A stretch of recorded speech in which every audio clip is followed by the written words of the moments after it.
एकीकडे महाराष्ट्रातील द्राक्ष उत्पादकासमोर अनेक समस्या आवासून उभ्या असताना आता चीनमधून भारतामध्ये येणारा बेदाणा हा एक मोठा प्रश्न द्राक्ष उत्पादक शेतकऱ्यांसमोर उभा राहिला. यामुळे साहजिक आहे बेदाण्याच्या दरावरती हा थेट परिणाम पडतोय आणि हे प्रकरण आता समोर आलं आहे की भारतामध्ये दुसऱ्या कोणत्या देशातून बेदाणा येतो आणि त्याचा परिणाम हा भारतातील द्राक्ष उत्पादक शेतकऱ्यांच्या बेदाण्याच्या दरावर पडतोय. याबाबत आपल्यासोबत बोलण्यासाठी द्राक्ष बागायतदार संघाचे मारुतीजी चव्हाण आहेत. हा प्रकार नेमका यावेळीच लक्षात आला, कशा पद्धतीनं हे समोर आलं की बेदाणा बाहेरच्या देशातून भारतामध्ये येतोय? याच्यापूर्वी बेदाणा उत्पादन जास्त होत होतं, म्हणजे पुरेल एवढंसं उत्पादन होत होतं आपल्या भारतात. परंतु यावर्षी गेली अनेक वर्ष हा बेदाण्याचं उत्पादन चांगलं होतंय, जास्त होतंय. परंतु अलीकडं ह्या 6-7 वर्षात बेदाणा परवडणं आम्हाला उत्पादन घ्यायला, की खर्च वाढायला लागला आणि बेदाण्याचे दर मात्र तिथेच राहिले. आणि हळूहळू द्राक्ष शेतकऱ्यांनी बेदाणा करायचं प्रमाण कमी केलं. किंबहुना सांगली जिल्ह्यातल्या 35,000 एकर क्षेत्र कमी झालं, क्षेत्र तुटलं गेलं. राज्यात पण बरेच क्षेत्र तुटलं गेलं. त्यामुळे बेदाण्याचं उत्पादन कमी झालं ह्या वर्षी. आणि हा उत्पादन 1,25,000 टनाचं झालं ह्या वर्षीचं. आणि हा काय बेदाणा मार्केटला पुरेसा उत्पादन नाही. त्यामुळं मार्केटची गरज कुठून भागायला लागल्या? मार्केट तर वाढणं, उत्पादन घटलंय, गरज कुठून भागायला लागल्या? तर ह्याच्या खोलात गेल्यानंतर एक गोष्ट लक्षात आली की हा बेदाणा चीन, नेपाळ मार्गे भारतात बेकायदेशीररित्या बेदाणा इकडे येतो. काही व्यापारी मुंबईतले आहेत की ते व्यापारी बेदाणा इनवाईस करून आणतात. ती बी इनवाईस म्हणजे कायदेशीर आणतात, परंतु तो बेदाणा अंडर बिलिंग करून आणतात. म्हणजे ज्या बेदाण्याची किंमत चीनमधून तिने आणलेला आहे बेदाणा, साधारण एप्रिल महिन्यापासून ते परवा अखेरपर्यंत बेदाणा असा 24 टन, 9 टन, 15 टन 2-3 व्यापाऱ्यांनी आणला. मुंबईचा एक, दिल्लीचा आहे. तर हा बेदाण्याचा मार्केटची परिस्थिती बघितली तर त्यांनी तिकडून आणलेला बेदाणा चीनमध्ये द्राक्षाचा भाव 150 ते 200 रुपये किलोचा भाव आहे आपल्या रुपयात. तिथं युवानमध्ये चलन आहे. परंतु तो बेदाणा 4 किलो द्राक्षापासून 1 किलो बेदाणा तयार होतो. आणि हा बेदाणा 1 किलो तयार होतो तर त्या बेदाण्याचा भाव कमीत कमी 600 रुपये ते 800 रुपये तरी बेदाण्याचा भाव पाहिजे. प्लस बेदाणा तयार करायला प्रोसेसिंगचा एक 50 रुपये खर्च किलोला, म्हणजे 750 रुपये भाव झाला. तिकडून येणारा बेदाणा काय 5-50-100 रुपये काय किलो मागं ट्रान्सपोर्टेशन काय तर आहे ना चीनमधून इथे येईपर्यंत लिगली आणताना. तर हा खर्च, तर ह्याने काय केले की ह्या बेदाण्याचं अंडर बिलिंग करून 131 रुपयाला आणला एकानं. जवळजवळ 4 कंटेनर माल आहे 24 टनाचे. आणि एकाने 9 टन, कोणी 15 टन, कोणी 48 टन आणलाय. मग हा बेदाण्याचा भाव 71 रुपयेपर्यंत 78 रुपयेपर्यंत आणलाय खाली. एवढा बेदाण्याचा भाव कमी खरेदी दाखवलाय. म्हणजे भारत सरकारची जी इम्पोर्ट ड्युटी आहे ती कमी करून स्वस्त कसा बेदाणा देईल भारताच्या स्पर्धेला, असा तिने रेटचं कॅल्क्युलेशन केले. आणि हा अंडर इन्व्हेस्ट करून खरेदी केला. आणि वरचं राहिलेले पैसे ही नेपाळ मार्गे, हवाला मार्गे ती चीनला पैसे देते. हे सगळं असं पद्धतीचं एक रॅकेटच उभं राहिलंय असं तुमचा आरोप आहे. सरकारकडनं आता काय अपेक्षा तुमच्या आहेत? पावलं उचलली जातात का? सरकारकडून, आमच्या केंद्र सरकारकडून अपेक्षा आहेत, राज्य सरकारकडून अपेक्षा आहेत की हा द्राक्ष शेती हा उद्योग 50 ते 60 लाख लोकांना महाराष्ट्रात रोजगार देतो. बरेच उद्योग चालले त्याच्या जीवावर. आणि हा जो आयात होणारा बेदाणा आहे, ह्या बेदाणा आयात होण्यामुळे आमच्या उत्पादकाला परवडणं देशोधडीला लागायला लागला आहे.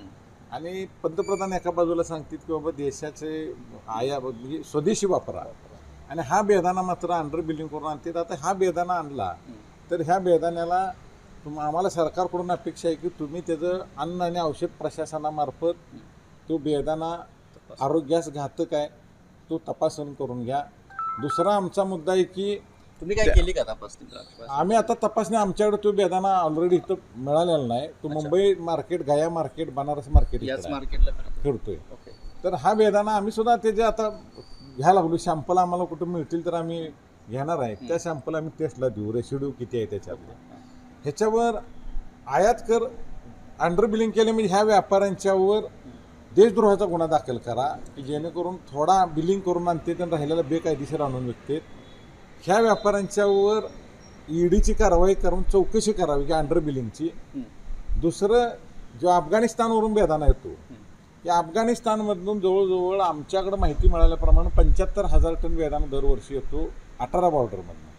परंतु हा 75,000 टन बेदाण्याचं उत्पादन ह्या अफगाणिस्तानमध्ये होतच नाही एवढं उत्पादन. पण अफगाणिस्तानच्या नावाखाली ही बिलिंग होतं. अफगाणिस्तानमधनं पाकिस्तानमध्ये होतो, पाकिस्तानमधनं 18 बॉर्डरमध्ये भारतात येतो. अफगाणिस्तान किंवा अन्य देशातून येणारा बेदाणा ह्याच्यावर आयात कर सरकारनं 100% लावावा, परंतु तो भारतीय बेदाण्याचा उत्पादन खर्च 300 रुपये किलो म्हणजे बेस रेट 300 रुपये धरून वर तिने आयात कर लावावा. ह्याचा फायदा आमच्या द्राक्ष शेतकऱ्याला एक होईल की त्या मालाचा येणारा भाव आणि आपल्या मालाच्या भावाला कुठेतरी शेतकऱ्याला परवडेल. आणि उत्पादन अफगाणिस्तानचं एवढं नसताना अफगाणिस्तानचा हा बेदाणा येत नाही, तर हा इराकचा बेदाणा अफगाणिस्तानच्या इनवॉइसवर बिलिंगवर हा भारतात येतो. दुसरा बेदाणा येण्याचं दुसरं की चायना पाकिस्तानमध्ये बेदाणा आणतं आणि अफगाणिस्तानच्या पॅकिंगमध्ये भरून हा इकडं आयात कर नसल्यामुळं अफगाणिस्तानला हा चायनाचा बी बेदाणा आपल्या भारतात येतो. आणि अफगाणिस्तानचा बेदाणा हा रंगा बेदाणा म्हटला जातो की हा रंग दिलेला बेदाणा असतो अफगाणिस्तानचा. आपल्या लोकांना वाटतं की ह्याची क्वालिटी चांगली आहे, परंतु हा रंग दिलेला बेदाणा आहे. अफगाणिस्तान हा द्राक्ष शेतीत प्रगत देश नसल्यामुळं तिथं जी बागेवर त्यांच्या ज्या काय नॉर्म्स आहेत आपल्या FSI प्रमाणे रेसिड्यूचे ती पाळले जात नाहीत आणि तो बेदाणा बाउंड्रीवर सगळा मॅनेज करून इकडे तो रेसिड्यूचा आहे तसा माल इकडे एक मोठं रॅकेट या सगळ्या बेदाण्यामध्ये भारतामध्ये घुसवण्यामध्ये दिसून येतं. आपल्याबरोबर स्थानिक व्यापारी सुशील हडदरे जे आहेत, तुम्हाला काय अडचणी सध्या येत आहेत या सगळ्या एकूण प्रकारावर? ह्या सगळं रॅकेटच समोर आल्यानंतर यावर्षी जे बेदाण्याचं उत्पादन झालं ते अत्यंत कमी झालं. त्या हिशोबाने आम्हाला असं वाटत होतं की बेदाण्याचे रेट अत्यंत चांगली होती, की जे बेदाण्याचे रेट गेल्या 15 दिवसापूर्वी 400 पासून पार अगदी 600 रुपयेपर्यंत सुद्धा बेदाण्याचे रेट झाले. परंतु हा बेदाणा मुंबईमधील आणि इतर राज्यातील काही व्यापाऱ्यांनी आयात केला. चायना आणि अफगाणिस्तानमधून जो आयात केला तो बेदाणा कमी इन्व्हॉइसनं, जसं आता नानांनी सांगितलं त्या पद्धतीने कमी इन्व्हॉइसच्या रेटमध्ये कमी रेटमध्ये आयात केला आणि तो बेदाणा ते देशभर विकत आहेत. त्यामुळे इथल्या बेदाण्याला मागणी कमी झाली. त्यामुळे जे रेट 600 रुपयेपर्यंत गेले होते ते आता 300 ते 390 400 रुपयेपर्यंत रेट आलेले आहेत.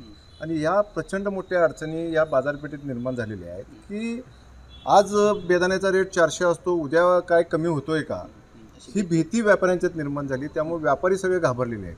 आणि हा जो चुकीच्या पद्धतीने बेदाणा आयात होतो तो बेदाणा पूर्णपणे कलर केलेला बेदाणा आहे आणि याच्यामध्ये रेसिड्यू आहे. आणि हा कलर केलेला बेदाणा महाराष्ट्र शासनानं, महाराष्ट्र सरकारनं ज्या त्यांच्या कस्टम असेल किंवा अन्न औषध प्रशासन असेल या प्रशासनाच्या मार्फत त्वरित पोर्टवर असलेला बेदाणा, अटारी बॉर्डरवर असलेला बेदाणा ताबडतोब त्याची तपासणी केली पाहिजे. तो बेदाणा कलर मिश्रित रेसिड्यू आढळला तर तो एकतर जप्त केला पाहिजे किंवा तो परत त्या ज्या देशातून आयात झाला आहे त्या देशाला परत पाठवला गेला पाहिजे. आणि जो बराचसा बेदाणा जो आता आयात कर चुकवून आणि तो आता वाशीच्या बऱ्याचशा कोल्ड स्टोरेजमध्ये त्याचा साठा केलेला आहे, त्या बेदाण्याची सुद्धा रेसिड्यू आणि अन्न औषध प्रशासनाने तपासणी केली पाहिजे. आणि हा कलर मिश्रित कलर केलेला बेदाणा आता जप्त केला पाहिजे, कारण तो पूर्णपणे आरोग्यास घातक आहे. अफगाणिस्तानचा बेदाणा हा चांगला बेदाणा म्हणून आजपर्यंत देशामध्ये खाल्ला जातो, परंतु असं लक्षात आलं आहे की त्या बेदाण्याचं मूळ नाव आहे ते सांगूनच विकतात की हा आमचा रंगा बेदाणा आहे. तिथं रंगा बेदाणा म्हणून त्याला समजलं जातं. तर माझी प्रशासनाला किंवा शासनाला, केंद्र शासनाला विनंती आहे की अंडर बिलिंग करणाऱ्या जे व्यापारी करतात, आज आम्ही टॅक्स भरून आज सांगली जिल्ह्याचा जर आपण महसूल बघितला तर प्रचंड मोठ्या प्रमाणात आमची सांगली जिल्ह्यातले व्यापारी असतील, पंढरपूरचे व्यापारी असतील, हा प्रचंड महसूल GSTच्या रूपानं शासनाला भरत असतात. परंतु अशा पद्धतीनं जर चुकीच्या मार्गानं जर काही व्यापारी हाताच्या बोटाच्या मोहनावर व्यापारी काम करत असतील तर त्या व्यापाऱ्यांचा त्वरित बंदोबस्त केला पाहिजे. त्यांच्यावर EDची कारवाई झाली पाहिजे. त्यांनी जे आजपर्यंत टॅक्स चुकवलेला आहे किंवा त्यांची पाठीमागच्या जे त्यांची गेल्या 5-7 वर्षातली व्यवहारांची चौकशी झाली पाहिजे, ही आमच्या व्यापाऱ्यांच्या वतीनं मागणी आहे. आणि काल झालेल्या मोर्चाला आम्ही आमच्या सांगली तासगावमधील कोल्ड स्टोरेज धारकांनी, व्यापाऱ्यांनी, कारण हा उद्योग, ह्या उद्योगामध्ये बऱ्याचशा शेतकऱ्यांची मुलंच आहेत, त्यांनी बराचसा कोल्ड स्टोरेजमध्ये भांडवल गुंतवलेलं आहे, व्यापारात आलेला आहे. भरपूर याच्या अनुषंगानं जे बाकीचे उद्योग आहेत ते चाललेले आहेत. आणि हा जर व्यापार संपला, शेतकरी संपले तर व्यापारी संपणार आहेत. त्यामुळं ही भीती आमच्या मनात आहे. भविष्यात आमचं काय होणार हे आम्हाला अजून समजत नाही. तर या एकूण बेदाण्याच्या विषयामध्ये भारतामध्ये एक प्रकारे हे रॅकेट चालत असल्याचा देखील या सगळ्या द्राक्ष बागायत उत्पादक आणि द्राक्ष बागायतदार संघाचे पदाधिकाऱ्यांचा आरोप आहे. त्यामुळे सरकार दरबारी याची नोंद घेतली जावी, तातडीनं कारवाई याबाबत व्हावी अशी बेदाणा उत्पादक असो, बेदाणा व्यापारी असो यांच्याकडून सध्या मागणी होती. त्यामुळे सरकार दरबारी या मागणीला आणि ठोस कारवाईला सरकार कधी कारवाई करणार हे देखील पाहणं महत्त्वाचं असणार आहे. कॅमेरा पर्सन योगेश सोबत कुलदीप माने, ABP माझा, सांगली. ABP माझा, उघडा डोळे बघा नीट.